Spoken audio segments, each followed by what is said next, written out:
आज मैं आपके साथ बना रही हूँ chicken hot and sour soup, जो कि सर्दियों के मौसम में बहुत ज़्यादा पसंद किया जाता है और सभी घरों में बनना स्टार्ट हो जाता है। तो आपने भी ट्राई करना है। मेरी रेसिपी को बिल्कुल शॉर्ट सी रेसिपी आपके साथ शेयर की है और सिंपल इंग्रेडिएंट्स के साथ। तो स्टार्ट करते हैं। अस्सलाम वालेकुम, welcome back to my cooking channel. Hopefully आप सब खैरियत से होंगे। तो स्टार्ट करते हैं जी अपनी रेसिपी को। यहाँ पे मैंने बोनलेस पीसीस लिए हैं चिकन के, कुछ बोनलेस पीसीस हैं और कुछ हैं हड्डी वाले, ताकि हमारी यखनी अच्छे से रेडी हो जाए। सूप के लिए वेजिटेबल बंद गोभी, गाजर, ग्रीन अनियन, 2 से 3 अदद लहसुन के जवे लिए हैं। यहाँ पे हम यखनी को रेडी करते हैं। यखनी को रेडी करने के लिए तकरीबन हमने 4 से 5 गिलास पानी ऐड करना है, ताकि हमारी यखनी भी रेडी हो जाए और हमारा चिकन भी अच्छे से कुक हो जाए। यहाँ पे मैं दालचीनी के पीसीस 2 से 3 अदद और बड़ी इलायची 2 अदद डालकर हस्बे ज़रूरत नमक ऐड करके और 3 से 4 अदद मैंने जवे लिए थे लहसुन के, वो ऐड करके हमने यखनी को रेडी होने के लिए रख देना है। जैसे ही हमारी यखनी जो है अच्छे से कुक हो जाएगी, तो हमने जितने भी चिकन के पीसीस हैं यखनी से निकाल लेने हैं। सेकंड बात यह है कि अगर आप मेरे चैनल पे नए हैं तो मेरे चैनल को सब्सक्राइब करें, बेल आइकन को प्रेस करें, ताकि मेरी आने वाली वीडियो का नोटिफिकेशन आपको मिल सके।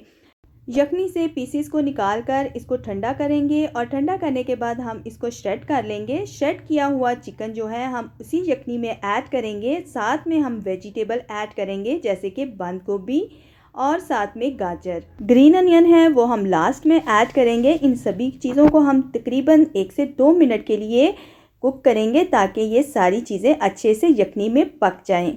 आप देख सकते हैं। अब हम इसमें बाकी के लवाजमात ऐड करते हैं। यहाँ पे मैं ऐड कर रही हूँ 1 टीस्पून काली मिर्च, 2 tablespoon chilli sauce, 1 teaspoon vinegar यानी कि सिरका।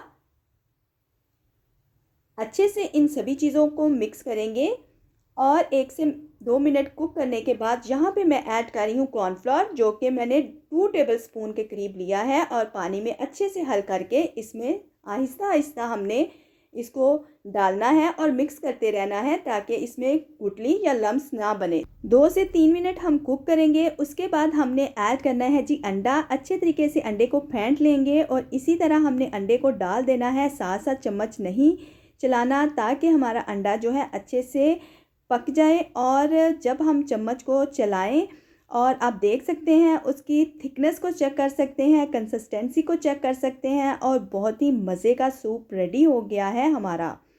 यहाँ पे लास्ट में मैं एक और चीज़ ऐड करूँगी, वो है जी सोया सॉस। सोया सॉस मैं लास्ट में ऐड कर रही हूँ। 2 टेबलस्पून के करीब मैंने इसमें सोया सॉस ऐड किया है। आप देख सकते हैं माशाल्लाह से हमारा सूप जो है वो रेडी हो गया है खाने के लिए। तो आपने भी सिंपल इंग्रेडिएंट्स के साथ इस रेसिपी को ट्राई करना है और मुझे फीडबैक ज़रूर देना है। यहाँ पे मैं ग्रीन अनियन ऐड कर रही हूँ लास्ट में। अब हम इसको डिश आउट करते हैं और आपको फाइनल लुक दिखाते हैं। तो देखा आपने कितनी जल्दी ये सूप बनकर रेडी हो गया है। लास्ट में मैं आपसे एक क्वेश्चन करूंगी, मुझे उसका आंसर नहीं आता। अगर आपको आता है तो आपने कमेंट्स बॉक्स में ज़रूर बताना है कि सूप को खाया जाता है या पिया जाता है। तो दे इजाज़त, मैं मिलूंगी नेक्स्ट रेसिपी में। दुआओं में याद रखिएगा। अल्लाह हाफिज़, मिलते हैं नेक्स्ट रेसिपी में।